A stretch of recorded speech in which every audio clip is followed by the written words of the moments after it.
जय गुरु जी, शुक्राना गुरु जी, आज्ञा दीजिए गुरु जी। सारी संगत को भी मेरा सुमन आंटी का प्यार भरा जय गुरु जी। संगत जी, आज है 28 डे और पाठ करेंगे हम शत रुद्र संहिता का। तो आप सब ध्यान से सुनिएगा। और ये सच में एक रहस्यमय ही पुराण है, शिव पुराण। दर्शन कीजिए आप सब भी, माथा टेकिए, गुरु जी की ब्लेसिंग लीजिए और शुरू करते हैं हम शिव पुराण का पाठ। आगे लेते हैं गणेश जी से और गुरु जी से भी। जय श्री गणेशाय नमः, जय श्री गणेशाय नमः, जय श्री गणेशाय नमः। गौरी शंकर भगवान की जय, शिव परिवार की जय। हर हर महादेव, हर हर महादेव, हर हर महादेव। जय गुरु जी, शुक्राना गुरु जी, जय गुरु शुक्राना गुरु, जय गुरु शुक्राना गुरु जी। ओम नमः शिवाय, शिव जी सदा साय। ओम नमः शिवाय, गुरु जी सदा साय। ओम नमः शिवाय, शिव जी सदा साय। ओम नमः शिवाय, गुरु जी सदा साय। ओम नमः शिवाय, शिव जी सदा साय। ओम नमः शिवाय, गुरु जी सदा साय। तो स्टार्ट कर जा रही हूँ मैं। वीडियो को आप लाइक कीजिएगा, शेयर कीजिएगा ताकि ज़्यादा से ज़्यादा लोग इसका पुण्य लाभ ले सकें। और सब्सक्राइब कीजिएगा, अगर आपने सब्सक्राइब कर लिया है तो बहुत बहुत धन्यवाद। गुरु जी ब्लेसिंग कल्याण के चैनल को आप सब्सक्राइब भी अवश्य कर लीजिएगा। जय गुरु जी, शुक्राना गुरु जी। आज हम पाठ करेंगे शत रुद्र संहिता। जय गुरु जी। शिव जी के सद्योजात वामदेव, तत्पुरुष, अघोर और ईशान नामक 5 अवतारों का वर्णन। तो इसमें क्या है? अवतारों का वर्णन है। कौन कौन से? एक है शिव जी के सद्योजात, दूसरा है वामदेव, तीसरा है तत्पुरुष, चौथा है अघोर और पांचवा है ईशान। इन 5 अवतारों का वर्णन है शतरुद्र संहिता में। जो परमानंदमय हैं, जिनकी लीलाएं अनंत हैं, जो ईश्वरों के भी ईश्वर, सर्वव्यापक, महान, गौरी के प्रियतम तथा स्वामी कार्तिक और विघ्नराज गणेश को उत्पन्न करने वाले हैं, उन आदिदेव शंकर की मैं वंदना करता हूँ। शौनक जी ने कहा, महाभाग सूत जी, आप तो पुराण कर्ता, व्यास जी के शिष्य तथा ज्ञान और दया के निधि हैं। अतः अब आप शंभु के उन अवतारों का वर्णन कीजिए जिनके द्वारा उन्होंने सत्पुरुषों का कल्याण किया है। सूत जी बोले, शौनक जी, आप तो मननशील व्यक्ति हैं, अतः अब मैं आपसे शिव जी के उन अवतारों का वर्णन करता हूँ। आप अपनी इंद्रियों को वश में करके सद्भक्ति पूर्वक मन लगाकर श्रवण कीजिए। मुने, पूर्व काल में सनत कुमार जी ने नंदीश्वर से जो सत्पुरुषों की गति तथा शिव स्वरूप ही है यही प्रश्न किया था। उस समय नंदीश्वर ने शिव जी का स्मरण करते हुए उन्हें यो उत्तर दिया। पूर्व काल में संत कुमार जी नंदीश्वर से जो सत्पुरुषों की गति तथा शिव स्वरूप ही है यही प्रश्न किया था। उस समय नंदीश्वर ने शिव जी का स्मरण करते हुए उन्हें यो उत्तर दिया। नंदीश्वर ने कहा, मुने, यो तो सर्वव्यापी सर्वेश्वर शिव के कल्प कल्पांतरों में असंख्य अवतार हुए हैं, तथापि उस समय मैं अपनी बुद्धि के अनुसार उनमें से कुछ का वर्णन करता हूँ। 19वां कल्प जो श्वेत लोहित नाम से विख्यात है, उसमें शिव जी का सद्योजात नामक अवतार हुआ था। वह उनका प्रथम अवतार कहलाता है। उस कल्प में जब ब्रह्मा पर ब्रह्म का ध्यान कर रहे थे, उसी समय एक श्वेत और लोहित वर्ण वाला शिखाधारी कुमार उत्पन्न हुआ। उसे देखकर ब्रह्मा ने मन ही मन विचार किया। जब उन्हें यह ज्ञात हो गया कि यह पुरुष ब्रह्म रूपी परमेश्वर है, तब उन्होंने अंजलि बांधकर उसकी वंदना की। फिर तब भुवनेश्वर ब्रह्मा को पता लग गया कि यह सद्योजात कुमार शिव ही हैं। तब उन्हें महान हर्ष हुआ। वे अपनी सद्बुद्धि से बारंबार उस पर ब्रह्म का चिंतन करने लगे। ब्रह्मा जी ध्यान कर ही रहे थे कि वहां श्वेत वर्ण वाले 4 यशस्वी कुमार प्रकट हुए। वे परमोत्कृष्ट ज्ञान संपन्नता परब्रह्म के स्वरूप थे। उनके नाम थे सुनंद, नंदन, विश्वनंद और उपनंदन। ये सब के सब महात्मा थे और ब्रह्मा जी के शिष्य हुए। इनसे वह ब्रह्म लोक व्याप्त हो गया। तदंतर सद्योजात रूप से प्रकट हुए परमेश्वर शिव ने परम प्रसन्न होकर ब्रह्मा जी को ज्ञान तथा सृष्टि रचना की शक्ति प्रदान की। यह सद्योजात नामक पहला अवतार हुआ। तदंतर रक्त नाम से प्रसिद्ध 20वां कल्प आया। उस कल्प में ब्रह्मा जी ने रक्त वर्ण का शरीर धारण किया था। उस समय ब्रह्मा जी पुत्र की कामना से ध्यान कर रहे थे। उसी समय उनसे एक पुत्र प्रकट हुआ। उसके शरीर पर लाल रंग की माला और लाल ही वस्त्र शोभा पा रहे थे। उसके नेत्र भी लाल थे और वह आभूषण भी लाल रंग का ही धारण किए हुए था। उस महान आत्मबल से संपन्न कुमार को देखकर ब्रह्मा जी ध्यानस्थ हो गए। जब उन्हें ज्ञात हो गया कि ये वामदेव शिव हैं, तब उन्होंने हाथ जोड़कर उस कुमार को प्रणाम किया। तत्पश्चात उनके विरजा, विवाह, विशोक और विश्व भावन नाम के 4 पुत्र उत्पन्न हुए, जो सभी लाल वस्त्र धारण किए हुए थे। तब वामदेव रूपधारी परमेश्वर शंभु ने परम प्रसन्न होकर ब्रह्मा को ज्ञान तथा सृष्टि रचना की शक्ति प्रदान की। यह वामदेव नामक दूसरा अवतार हुआ। इसके बाद 21वां कल्प आया, जो पीतवासा नाम से कहा जाता था। उस कल्प में महाभाग ब्रह्मा पीत वस्त्रधारी हुए। जब वे पुत्र की कामना से ध्यान कर रहे थे, उस समय उनसे एक महातेजस्वी कुमार उत्पन्न हुआ। उस प्रौढ़ कुमार की भुजाएं विशाल थी और उसके शरीर पर पीतांबर झलमला रहा था। उस ध्यान मग्न बालक को देखकर ब्रह्मा जी ने अपनी बुद्धि के बल से उसे तत्पुरुष शिव समझा। तब उन्होंने ध्यान युक्त चित्त से संपूर्ण लोकों द्वारा नमस्कृत महादेवी शांकरी गायत्री तत्पुरुषाय विद्महे महादेवाय धीमहि का जप करके उन्हें नमस्कार किया। इससे महादेव जी प्रसन्न हो गए। तत्पुरुष उनके पार्श्व भाग से पीत वस्त्रधारी दिव्य कुमार प्रकट हुए। वे सब के सब योग मार्ग के प्रवर्तक हुए। यह तत्पुरुष नामक तीसरा अवतार हुआ। तत्पश्चात स्वयंभू ब्रह्मा के उस पीतवर्ण नामक कल्प के बीत जाने पर पुनः दूसरा कल्प प्रवृत्त हुआ। उसका नाम शिव था। जब एकार्णव की दशा में 1 सहस्त्र दिव्य वर्ष व्यतीत हो गए, तब ब्रह्मा जी प्रजाओं की सृष्टि करने की इच्छा से दुखी हो विचार करने लगे। उस समय उन महातेजस्वी ब्रह्मा के समक्ष एक कुमार उत्पन्न हुआ। उस महापराक्रमी बालक के शरीर का रंग काला था। वह अपने तेज से उद्युक्त हो रहा था तथा काला वस्त्र, काली पगड़ी और काला यज्ञोपवीत धारण किए हुए था। उसका मुकुट भी काला था और स्नान के पश्चात अनुलेपन चंदन भी काले रंग का ही था। उन भयंकर पराक्रमी महामनस्वी देव देवेश्वर अलौकिक कृष्ण पिंगल वर्ण वाले अघोर को देखकर ब्रह्मा जी ने उनकी वंदना की। तत्पश्चात ब्रह्मा जी उन भक्त वत्सल अविनाशी अघोर को ब्रह्म रूप समझकर इष्ट वचन द्वारा उनकी स्तुति करने लगे। तब उनके पार्श्व भाग से कृष्ण वर्ण वाले तथा काले रंग का अनुलेपन धारण किए हुए 4 महामनस्वी कुमार उत्पन्न हुए। वे सब के सब परम तेजस्वी अव्यक्त नामा तथा शिव सरीखे रूप वाले थे। उनके नाम थे कृष्ण, कृष्णशिख, कृष्णास्य और कृष्ण कंठधरक। इस प्रकार उत्पन्न होकर इन महात्माओं ने ब्रह्मा जी की सृष्टि रचना के निमित्त महान अद्भुत घोर नामक योग का प्रचार किया। यह अघोर नामक चौथा अवतार हुआ। मुनीश्वरों, तदंतर ब्रह्मा का दूसरा कल्प प्रारंभ हुआ। वह परम अद्भुत था और विश्व रूप नाम से विख्यात था। उस कल्प में जब ब्रह्मा जी पुत्र की कामना से मन ही मन शिव जी का ध्यान कर रहे थे, उसी समय महान सिंहनाद करने वाली विश्व स्वरूपा सरस्वती प्रकट हुई तथा उसी प्रकार परमेश्वर भगवान ईशान प्रादुर्भूत हुए, जिनका वर्ण शुद्ध स्फटिक के समान उज्जवल था और जो समस्त आभूषणों से विभूषित थे। उन अजन्मा, सर्वव्यापी, सर्वांतर्यामी, सब कुछ प्रदान करने वाले, सर्वस्वरूप, सुंदर रूप वाले तथा अरूप ईशान को देखकर ब्रह्मा जी ने उन्हें प्रणाम किया। तब शक्ति सहित विभु ईशान ने भी ब्रह्मा को सन्मार्ग का उपदेश देकर 4 सुंदर बालकों की कल्पना की।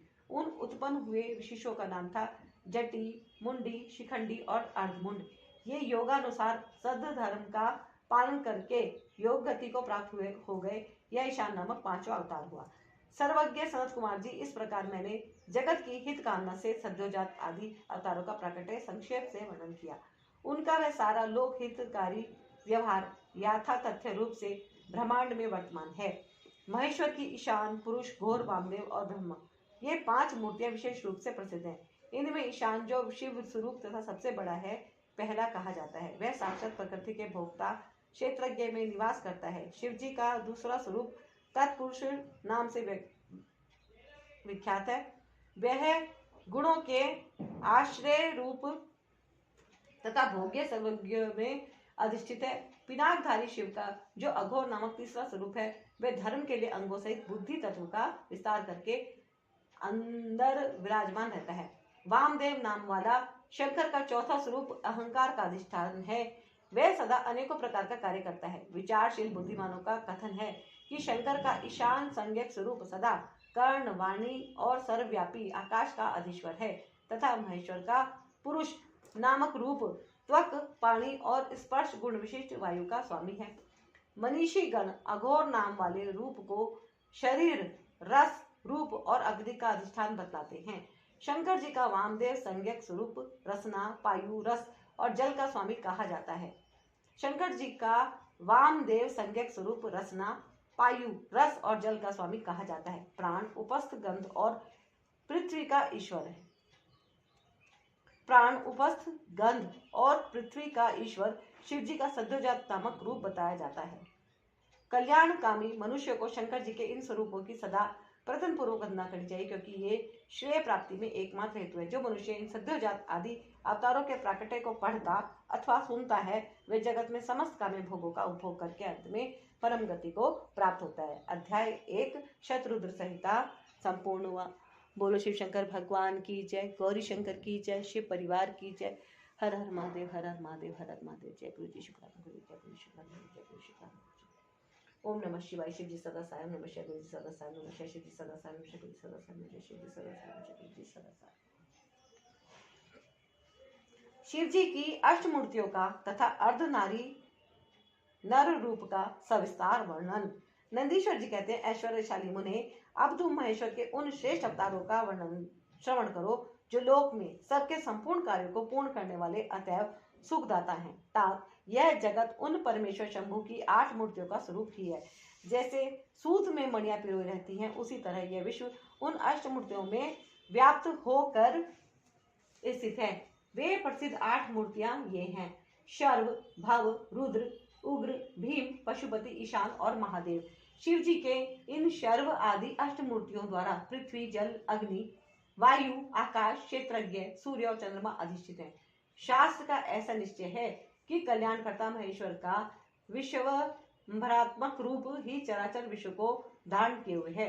परमात्मा शिव का सलीलात्मक रूप, जो समस्त जगत को जीवन प्रदान करने वाला है, भव नाम से कहा जाता है, जो जगत के बाहर भीतर वर्तमान है और स्वयं ही विश्व का भरण पोषण करता तथा संबंधित होता है।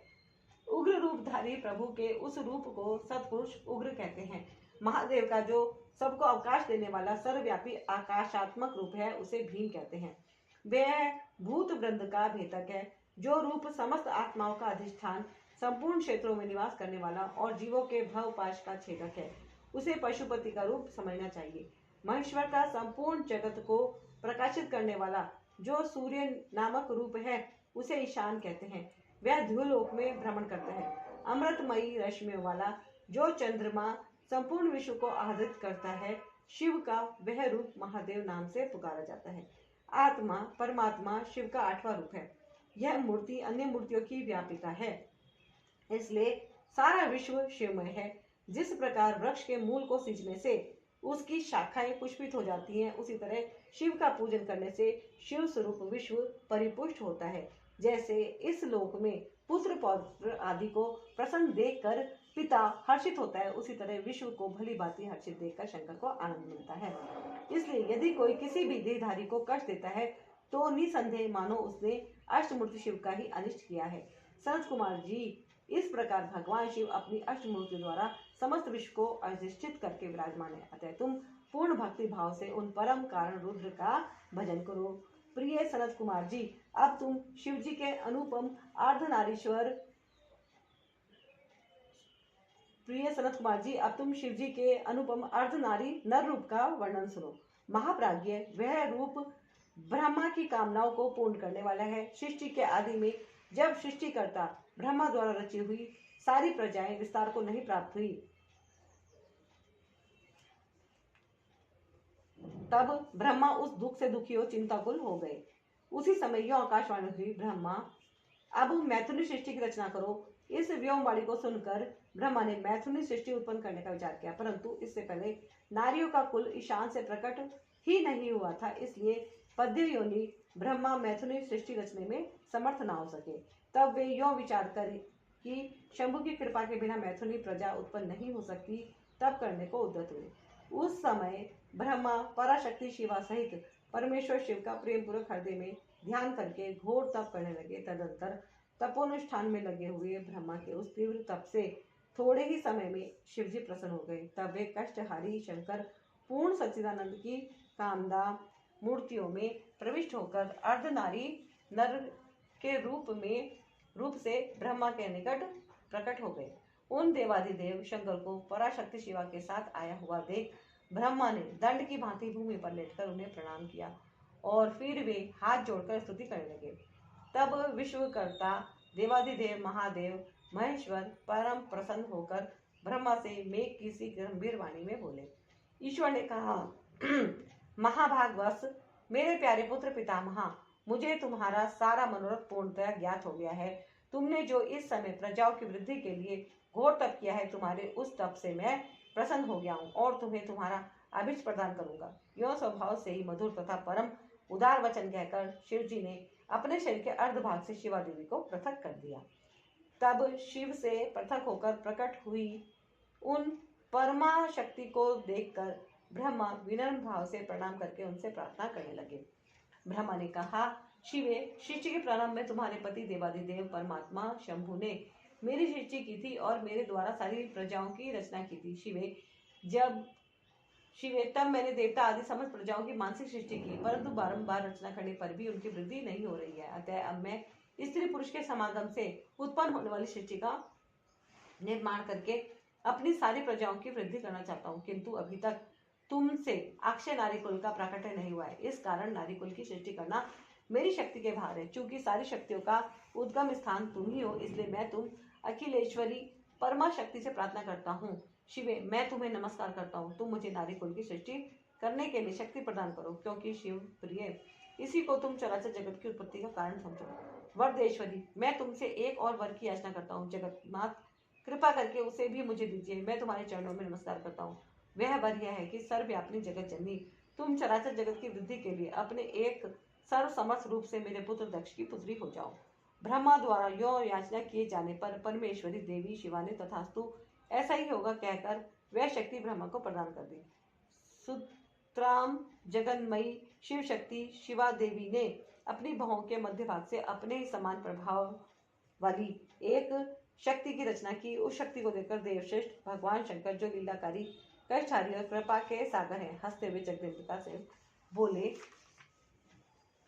शिवजी ने कहा, देवी परमेष्ठी, ब्रह्म ने तपस्या द्वारा तुम्हारी आराधना की है। शिवजी ने कहा, देवी परमेष्ठी, ब्रह्मा ने तपस्या द्वारा तुम्हारी आराधना की है, अतः अब तुम उन पर प्रसन्न हो जाओ और उनका सारा मनोरथ पूर्ण करो। तब शिवा देवी ने परमेश्वर शिव की उस आज्ञा को सिर झुकाकर ग्रहण किया और ब्रह्मा के कथन अनुसार दक्ष की पुत्री होना स्वीकार कर लिया। मुने, इस प्रकार शिवा देवी ब्रह्मा को अनुपम शक्ति प्रदान करके शंभु के शरीर में प्रविष्ट हो गई। तत्पश्चात भगवान शंकर भी तुरंत ही अंतर ध्यान हो गए। तभी से इस लोक में स्त्री भाग की कल्पना हुई और मैथुनी सृष्टि चल पड़ी। इससे ब्रह्मा को महान आनंद प्राप्त हुआ।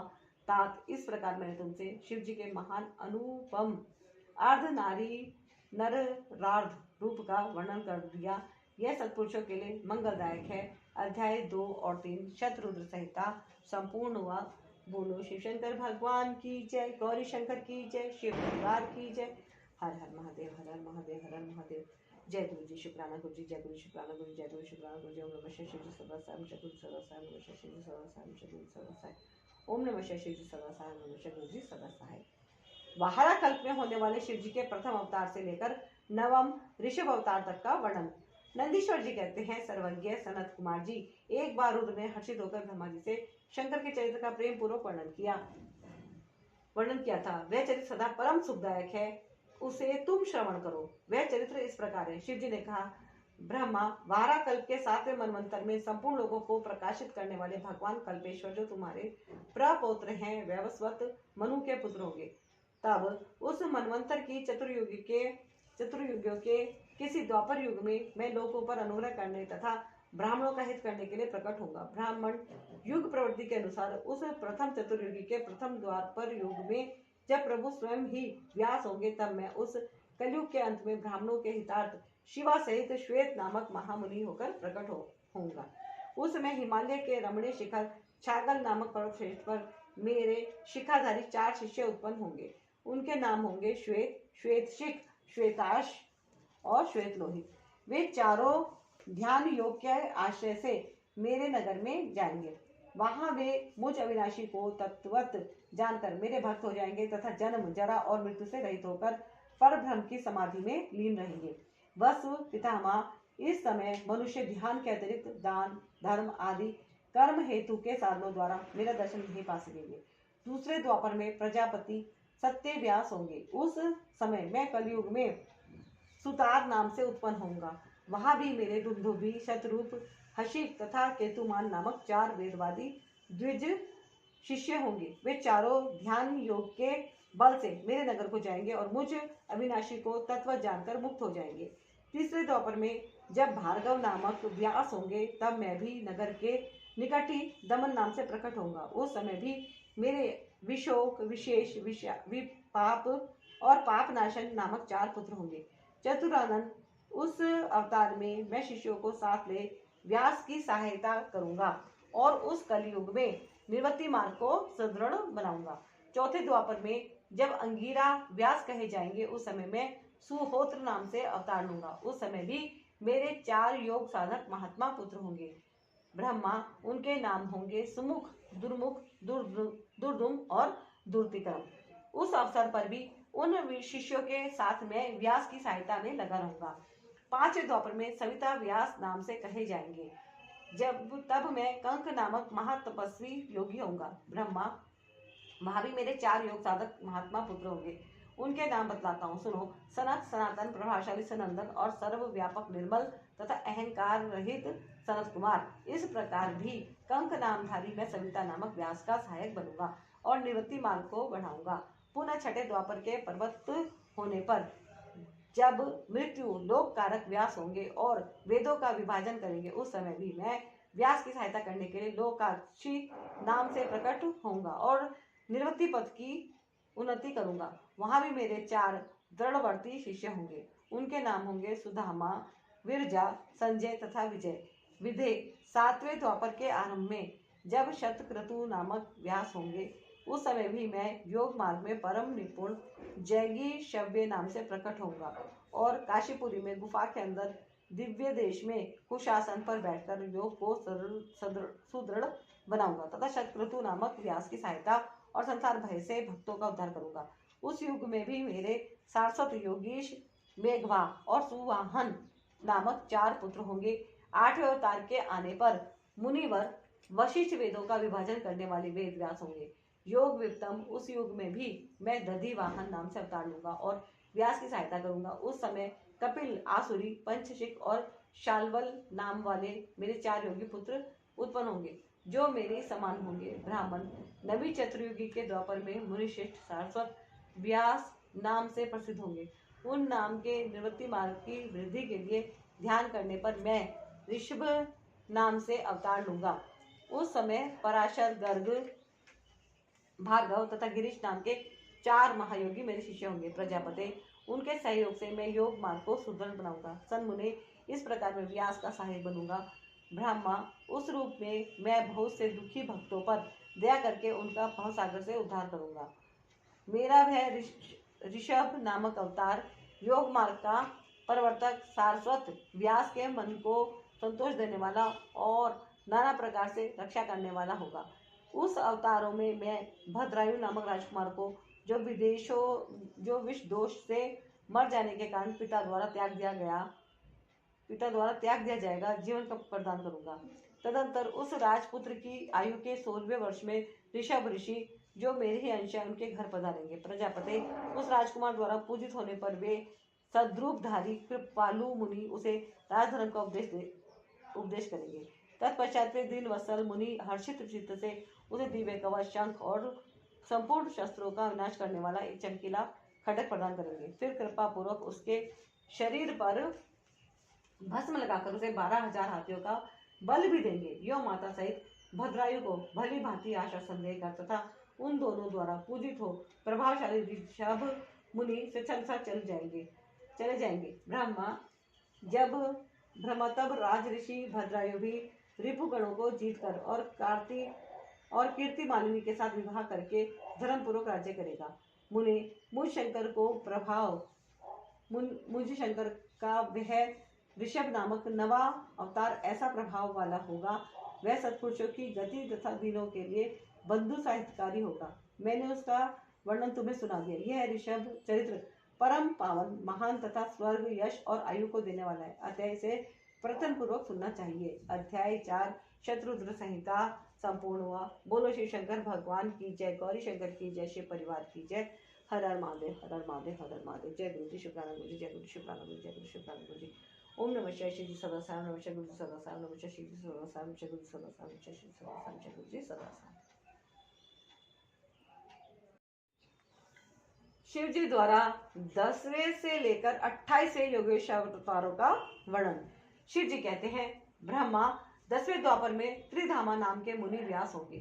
वे हिमालय के रमणीय शिखर पर्वतम भृगु तुंग पर निवास करेंगे।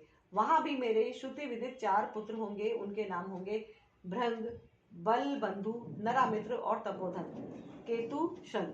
11वें द्वापर में जब त्रिव्रत नामक व्यास होंगे, तब मैं कलयुग में गंगा द्वापर में तप नाम से प्रकट होगा। वहां भी मेरे लंबोदर, लंबाक्ष, केशलंब और प्रलंबक नामक 4 दृढ़वर्ती पुत्र होंगे। 12वीं चतुर्युगी के द्वापर युग में शत तेजा नाम के वेद व्यास होंगे। उस समय मैं द्वापर के समाप्त होने पर कलयुग में हेम कंचुक में जाकर अत्रि नाम से अवतार लूंगा और व्यास की सहायता के लिए निवृत्ति मार्ग को प्रतिष्ठित करूंगा।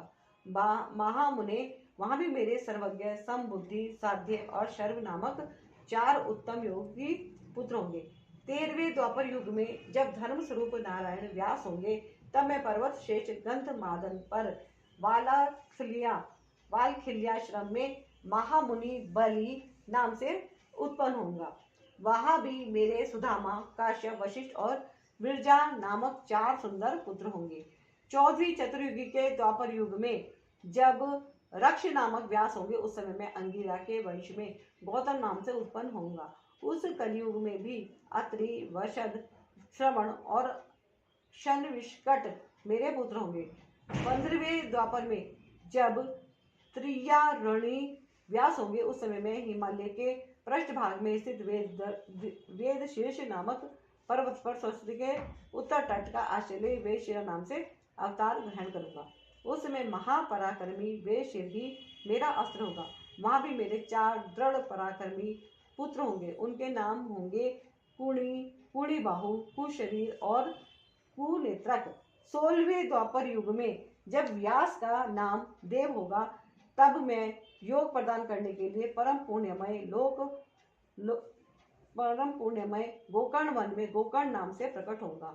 वहां भी मेरे काश्यप, उष्णा, च्यवन और बृहस्पति नामक 4 पुत्र होंगे। वे जल के समान निर्मल और योगी होंगे तथा उसी मार्ग के आश्रय से शिवलोक को प्राप्त हो जाएंगे। 17वीं चतुर्युगी के द्वापर युग में देवकृतंजय व्यास होंगे। उस समय मैं हिमालय के अत्यंत ऊंचे रमणीय शिखर महालय पर्वत पर गुहावासी नाम से अवतार धारण करूंगा, क्योंकि हिमालय शिव क्षेत्र कहलाता है। वही उतथ्य, नवामदेव, महायोग और महाबल नाम के मेरे पुत्र भी होंगे। 18वीं चतुर्युगी के द्वापर युग में जब ऋतुंजय व्यास होंगे, तब मैं हिमालय के उस सुंदर शिखर पर, जिसका नाम शिखंडी पर्वत है और जहां महान पुण्यमय सिद्ध क्षेत्र तथा सिद्ध द्वारा सेवित शिखंडी वन भी है, शिखंडी नाम से उत्पन्न होऊंगा। वहां भी वाश्रवा, रुचि, श्यावास्त्र और यतीश्वर नामक मेरे 4 तपस्वी पुत्र होंगे। 19वें द्वापर में महामुनि भरद्वाज व्यास होंगे। उस समय भी मैं हिमालय के शिखर पर माली नाम से उत्पन्न होऊंगा और मेरे सिर पर लंबी लंबी जटाएं होंगी। वहां भी मेरे सागर के से गंभीर स्वभाव वाले हिरण्य नामक, कौशल्य, लोकाक्षी और प्रधिमी नामक पुत्र होंगे। 20वीं चतुर्युगी के द्वापर में होने वाले व्यास का नाम गौतम होगा। तब मैं भी हिमालय के पृष्ठभाग में स्थित पर्वत श्रेष्ठ 28 पर, जो सदा देवता, मनुष्य, यक्षेंद्र, सिद्ध और चरणों द्वारा अधिष्ठित रहता है, 28 नाम से अवतार ग्रहण करूंगा। इस युग के महान 28 के प्रेमी होंगे। उस समय भी मेरे उत्तम योग संपन्न 4 पुत्र होंगे। उनके नाम होंगे सुमंत, वरवरी, विद्वान, कटवंध और कुणी कंधक। ईश्वर के 21वें द्वापर युग में जब वाश्रवा नाम के व्यास होंगे, तब मैं दारुक नाम से प्रकट होऊंगा, इसलिए उस शुभ स्थान का नाम दारुवन पड़ जाएगा। वहां भी मेरे प्लक्ष, दार्भायणी, केतुमान तथा गौतम नाम के 4 परम योगी पुत्र उत्पन्न होंगे। 22वें चतुर्युगी के द्वापर में जब सुषमायण नामक व्यास होंगे, तब मैं भी वाराणसीपुरी में लांगाली भीम नामक महामुनि के रूप में अवतरित होऊंगा। उस कलयुग में इंद्र सहित समस्त देवता मुझ हलायुधधारी शिव का वर्णन करेंगे। उस अवतार में भी मेरे भल्लवी, मधु, पिंग और श्वेत केतु नामक 4 परम धार्मिक पुत्र होंगे। 23वें चतुर्युग में जब तृणबिंदु मुनि व्यास होंगे, तब मैं सुंदर काली जरगिरी पर श्वेत नाम से प्रकट होऊंगा। वहां भी मेरे उश्विक, भ्रदश्व के देवल और कवि नाम से प्रसिद्ध 4 तपस्वी पुत्र होंगे। 24वीं चतुर्युगी में जब ऐश्वर्यशाली यक्ष व्यास होंगे, तब उस युग में मैं नैमिक क्षेत्र में शूली नामक महायोगी होकर उत्पन्न होऊंगा। उस युग में भी मेरे 4 तपस्वी शिष्य होंगे। उनके नाम होंगे शालिहोत्र, अग्निवेश, युगनाशक और शरदसु। 25वें द्वापर में जब व्यास शक्ति नाम से प्रसिद्ध होंगे, तब मैं भी प्रभावशाली एवं दंडधारी महायोगी के रूप में प्रकट होऊंगा।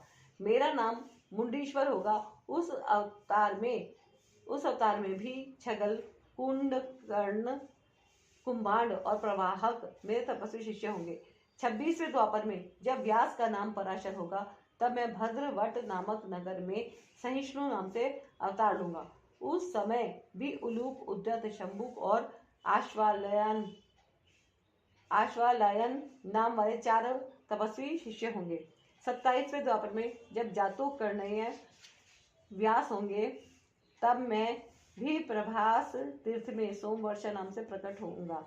वहां भी अक्षपाद, कुमार, उलूक और वस नाम से प्रसिद्ध मेरे 4 तपस्वी शिष्य होंगे। 28वें द्वापर में जब भगवान श्री हरि पराशर के पुत्र रूप में द्वैपायन नामक व्यास होंगे, तब पुरुषोत्तम श्री कृष्ण अपने छठे अंश से वासुदेव के श्रेष्ठ पुत्र के रूप में उत्पन्न होकर वासुदेव कहलाएंगे। उसी समय योगात्मा में भी लोगों को आश्चर्य में डालने के लिए योग माया के प्रभाव से ब्रह्मचारी का शरीर धारण करके प्रकट होऊंगा। फिर शमशान भूमि में मृतक रूप से पड़े हुए आविच्छन शरीर को देखकर मैं ब्राह्मणों के हित साधन के लिए योगा माया के आश्रय से विष्णु के साथ मेरुगिरी को पुण्यमयी दिव्य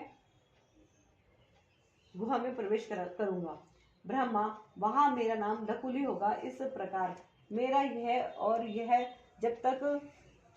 प्रकार मेरा यह कायावतार उत्कृष्ट सिद्धश्रेष्ठ कहलाएगा, और यह जब तक पृथ्वी कायम रहेगी, तब तक लोक में परम विख्यात रहेगा। उस अवतार में भी मेरे 4 तपस्वी शिष्य होंगे। उनके नाम कुशिक, गर्ग, मित्र और पौरुषय होंगे। वे वेदों के पारगामी उधर्वनेता ब्राह्मण योगी होंगे और माहेश्वर योग को प्राप्त करके शिवलोक को चले जाएंगे। उत्तम व्रत का पालन करने वाले मुनियों, इस प्रकार परमात्मा शिव ने वैवस्वत मनवंतर के सभी चतुर्युगियों के योगेश्वर अवतारों का सम्यक रूप से वर्णन किया था। विभो 28 व्यास क्रमश एक एक करके प्रत्येक द्वापर में होंगे, और योगेश्वर अवतार प्रत्येक कलयुग के प्रारंभ में प्रत्येक योगेश्वर अवतार के साथ उनके 4 अविनाशी शिष्य भी होंगे, जो महान शिव भक्त और योग मार्ग की वृद्धि करने वाले होंगे। इन पशुपति के शिष्यों के शरीर पर भस्म रमी रहेगी, ललाट त्रिपुंडों से सुशोभित रहेगा और रुद्राक्ष की माला ही उनका आभूषण होगी। ये सभी शिष्य धर्मपरायण, वेद वेदांत के पारगामी विद्वान और सदा बाहर भीतर से लिंग अर्चन में तत्पर रहने वाले होंगे। ये शिव जी में भक्ति रखकर योग पूर्वक ध्यान में निष्ठा रखने वाले और जितेंद्रिय होंगे। विद्वानों ने इनकी संख्या 112 बतलाई है। इस प्रकार मैंने 28 युगों के क्रम से मनु से लेकर कृष्ण अवतार पर्यंत सभी अवतारों के लक्षणों का वर्णन कर लिया है। जब शुद्ध समूह का वेदांत के रूप में प्रयोग होगा, तब उस कल्प में कृष्ण द्वैपायन व्यास होंगे। यो महेश्वर ने ब्रह्मा जी का अनुग्रह करके योगावतारों का वर्णन किया, और फिर वे देवेश्वर उनकी ओर दृष्टिपात करके वही अंतर्ध्यान हो गए। अध्याय 5 रुद्र संहिता, शतरुद्र संहिता का संपूर्ण हुआ। ये शतरुद्र संहिता का पाठ अध्याय 5 संपन्न हुआ है। अब नंदीश्वर अवतार का वर्णन। यहाँ तक 42 अवतारों का वर्णन किया गया। अब नंदीश्वर अवतार का वर्णन किया जाता है। शरद कुमार जी ने पूछा, प्रभु आप महादेव के अंश से उत्पन्न होकर पीछे शिव को कैसे प्राप्त हुए? वह सारा वृतांत मैं सुनना चाहता हूँ, उसे वर्णन करने की कृपा करें। नंदीश्वर बोले, सर्वज्ञ शरद कुमार जी, मैं जिस प्रकार महादेव के अंश से जन्म लेकर शिव को प्राप्त हुआ उस प्रसंग का वर्णन करता हूँ, तुम सावधानी पूर्वक श्रवण करो। तो ये नंदी जी की बहुत ही रोचक कहानी है। और कैसे अवतार हुआ नंदी जी का, जन्म कैसे हुआ। शिलाद उनके पिता का नाम है। शिलाद शिलाद नामक एक धर्मात्मा मुनि थे। पितरों के आदेश से उन्होंने अयोनिज सुव्रत मृत्युहीन पुत्र की प्राप्ति के लिए तप करके देवेश्वर इंद्र को प्रसन्न किया, परंतु देवराज इंद्र ने ऐसा पुत्र प्रदान करने में अपने को असमर्थ बताकर सर्वेश्वर महाशक्ति संपन्न महादेव की आराधना करने का उपदेश दिया। तब शिलाद भगवान महादेव को प्रसन्न करने के लिए तप करने लगे। उनके तप से प्रसन्न होकर महादेव वहां पधारे और महासमाधि मग्न शिलाद को थपथपाकर जगाया। तब शिलाद ने शिव का स्तवन किया और भगवान शिव के उन्हें वर देने को प्रस्तुत होने पर उनसे कहा, प्रभु मैं आपके ही समान मृत्युहीन अयोनिज पुत्र चाहता हूँ। तब शिव जी प्रसन्न होकर मुनि से बोले। शिव जी ने कहा, तपोधन विप्र, पूर्व काल में ब्रह्मा जी ने, मुनियों ने तथा बड़े बड़े देवताओं ने मेरे अवतार धारण करने के लिए तपस्या द्वारा मेरी आराधना की थी। इसलिए मुने, यदि मैं सारे जगत का पिता हूँ, फिर भी तुम मेरे पिता बनोगे और मैं तुम्हारा अयोनिज पुत्र होऊंगा तथा मेरा नाम नंदी होगा। नंदीश्वर जी कहते हैं, मुनि योग कहकर कृपालु शंकर ने अपने चरणों में प्रणिपात करके सामने खड़े हुए शिलाद मुनि की ओर कृपा दृष्टि से देखा और उन्हें ऐसा आदेश दे वे तुरंत ही उमा सहित वहीं अंतर्ध्यान हो गए। महादेव जी के चले जाने के पश्चात महामुनि शिलाद ने अपने आश्रम में आकर ऋषियों से वे सारा वृतांत कह सुनाया। कुछ समय बीत जाने के बाद तब जब यज्ञवेताओं में श्रेष्ठ मेरे पिताजी यज्ञ करने के लिए यज्ञ क्षेत्र को जोत रहे थे, उसी समय मैं शंभु की आज्ञा से यज्ञ के पूर्व ही उनके शरीर से उत्पन्न हो गया। उस समय मेरे शरीर की प्रभा युगांतकालीन अग्नि के समान थी। तब सारी दिशाओं में प्रसन्नता छा गई और शिलाद मुनि को की भी बड़ी प्रशंसा हुई। उधर शिलाद ने भी जब मुझ बालक को प्रलयकालीन सूर्य और अग्नि के सदृश प्रभावशाली त्रिनेत्र चतुर्भुज प्रकाशमान जटा मुकुटधारी त्रिशूल आदि आयुधों से युक्त सर्वथा रुद्र रूप में देखा, तब वे महान आनंद में निमग्न हो गए और मुझ प्रणय को नमस्कार करते हुए कहने लगे। शिलाद ने कहा, सुरेश्वर, चूंकि तुमने नंदी नाम से प्रकट होकर मुझे आनंदित किया है, इसलिए मैं तुम आनंदमय जगदीश्वर को नमस्कार करता हूँ। नंदीश्वर जी कहते हैं, मुने, तदंतर जैसे निर्धन को निधि प्राप्त हो जाने से प्रसन्नता होती है, उसी प्रकार मेरी प्राप्ति से हर्षित होकर पिताजी ने महेश्वर की भली भांति वंदना की और फिर मुझे लेकर वे शीघ्र ही अपनी पर्णशाला को चल दिए। महामुनि, जब मैं शिलाद की कुटिया में पहुंच गया, तब मैंने अपने उस रूप का परित्याग करके मनुष्य रूप धारण कर लिया। तदंतर शालंकायन नंदन पुत्र वत्सल शिलाद ने मेरे जात कर्म आदि सभी संस्कार संपन्न किए। फिर 5वें वर्ष में पिताजी ने मुझे सांगोपांग संपूर्ण वेदों का तथा अन्य शास्त्रों का भी अध्ययन कराया। 7वां वर्ष पूरा होने पर शिव जी की आज्ञा से मित्र और वरुण नाम के मुनि मुझे देखने के लिए पिताजी के आश्रम पर पधारे। शिलाद मुनि ने उनकी पूरी भगत की। जब वे दोनों महात्मा मुनीश्वर आनंद पूर्वक आसन पर विराज गए, तब मेरी ओर बारंबार निहार कर बोले। मित्र और वरुण ने कहा, तात शिलाद, यद्यपि तुम्हारा पुत्र नंदी संपूर्ण शास्त्रों के अर्थों का पारगामी विद्वान है, तथापि इसकी आयु बहुत बड़ी है। हमने बहुत तरह से विचार करके देखा, परंतु इसकी आयु 1 वर्ष से अधिक नहीं दिखती। उन विप्रवरों के योग कहने पर पुत्र वत्सल शिलाद नंदी को छाती से लिपटाकर दुखार्थ हो फूट फूट कर रोने लगे। तब पिता और पितामह को मृतक की भांति भूमि पर पड़ा हुआ देख नंदी शिव जी के चरण कमलों का स्मरण करके प्रसन्नतापूर्वक पूछने लगा, पिताजी, आपको कौन सा ऐसा दुख आ पड़ा है जिसके कारण आपका शरीर कांप रहा है और आप रो रहे हैं? आपको वह दुख कहाँ से प्राप्त हुआ है? मैं इसे ठीक ठीक जानना चाहता हूँ। पिताजी ने कहा, बेटा, तुम्हारी अल्पायु के दुख से मैं अत्यंत दुखी हो रहा हूँ।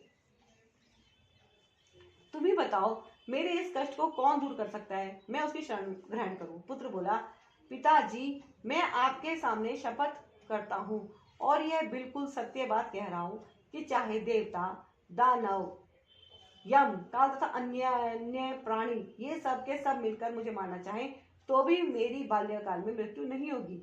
अतः आप दुखी मत हो। पिता ने पूछा, मेरे प्यारे लाल, तुमने ऐसा कौन सा तप किया है अथवा तुम्हें कौन सा ऐसा ज्ञान, योग या ऐश्वर्य प्राप्त है जिसके बल पर तुम इस दारुण दुख को नष्ट कर दोगे? पुत्र ने कहा, तात, मैं ना तो तप से मृत्यु को हटाऊंगा और ना विद्या से, मैं महादेव जी के भजन से मृत्यु को जीत लूंगा, इसके अतिरिक्त अन्य कोई उपाय नहीं है। नंदीश्वर जी ने कहा। नंदीश्वर जी कहते हैं, मुने यो कहकर मैंने सिर झुकाकर पिताजी के चरणों में प्रणाम किया और फिर उनकी प्रदक्षिणा करके उत्तम वन की राह ली। अध्याय 6 शत्रुद्र संहिता संपूर्ण।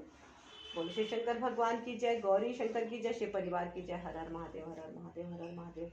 जय गुरु जी, शुक्राना गुरु जी, जय गुरु जी, शुक्राना गुरु जी, जय गुरु शुक्राना गुरु जी। ओम नमः शिवाय, शिव जी सदा साई, नमः शिवाय गुरु जी सदा साई, नमः शिवाय शिव जी सदा साई, ओम नमः शिवाय गुरु जी सदा साई, नमः शिवाय शिव जी सदा साई, नमः शिवाय गुरु जी सदा साई। देखिए कितना सुंदर ये है वरदान।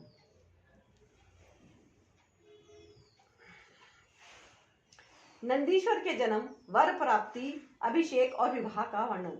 नंदीश्वर जी कहते हैं, मुने वन में जाकर मैंने एकांत स्थान में अपना आसन लगाया और उत्तम बुद्धि का आश्रय ले मैं उग्र तप में प्रवृत्त हुआ, जो बड़े बड़े मुनियों के लिए भी दुष्कर था।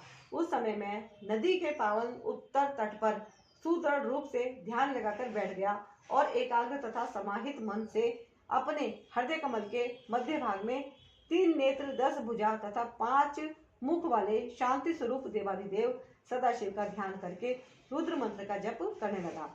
तब उस जप में मुझे तल्लीन देखकर चंद्रार्ध भूषण परमेश्वर महादेव प्रसन्न हो गए और उमा सहित वहां पधार कर प्रेम पूर्वक बोले। शिवजी ने कहा, शीलादिनंदन, तुमने बड़ा उत्तम तप किया है। तुम्हारी इस तपस्या से संतुष्ट होकर मैं तुम्हें वर देने के लिए आया हूँ। तुम्हारे मन में जो अभीष्ट हो वह मांग लो। महादेव जी के योग कहने पर मैं सिर के बल उनके चरणों में लौट गया और फिर बुढ़ापा तथा शोक का विनाश करने वाले परमेशान की स्तुति करने लगा। तब परम कष्टहारी वृषभध्वज परमेश्वर शंभु ने मुझ परम भक्ति संपन्न नंदी को, जिसके नेत्रों में आंसू छलक आए थे और जो सिर के बल चरणों में पड़ा हुआ था, अपने दोनों हाथों से पकड़कर उठा लिया और शरीर पर हाथ फेरने लगे। फिर वे जगदीश्वर गणाध्यक्षों तथा हिमाचल कुमारी पार्वती देवी की ओर दृष्टिपात करके मुझे कृपा दृष्टि से देखते हुए यूं कहने लगे, वत्स नंदी, उन दोनों विप्रों को तो मैंने ही भेजा था। महाप्राज्ञ, तुम्हें मृत्यु का भय कहाँ? तुम तो मेरे ही समान हो, इसमें तनिक भी संशय नहीं है। तुम अमर, अजर, दुख रहित, अव्यय और अक्षय होकर सदा गणनायक बने रहोगे तथा पिता और सुहृद वर्ग सहित मेरे प्रियजन होगे।